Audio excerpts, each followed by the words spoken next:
చిన్నప్పుడు ఇలా కొబ్బరి బొమ్మలు చేసుకుని చక్కగా ఆడుకునేవాళ్ళం. కొబ్బరి ఆకుతోటి ఇలా బొమ్మలా చేసి టైలర్ షాప్‌కి వెళ్ళి అక్కడ చిన్న చిన్న క్లాతులు తెచ్చుకుని ఇలా బొమ్మలకి చీరల్లాగా కట్టేవాళ్ళం.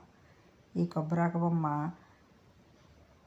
మా వాళ్ళు ఆడపిల్లలు మెచ్యూర్ ఫంక్షన్ టైంలో ఇలాగా బొమ్మ చేసి ఆ అమ్మాయితో పాటు చాప మీద కూర్చోబెడతారనమాట.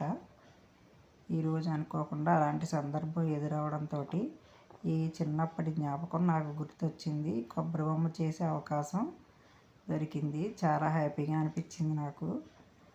ఎప్పుడో ఒక 30 సంవత్సరాల క్రితమేమో చిన్నప్పుడు చేసినా కూడా మళ్ళీ చక్కగా గుర్తుంది. ఏం మర్చిపోలేదు. చాలా చాలా హ్యాపీగా అనిపించింది ఇలా కై బొమ్మ చేయడం. చూడండి ఎంత బాగుందో. ఈ కాలం పిల్లలకి ఇవన్నీ తెలియవు సరిగ్గా.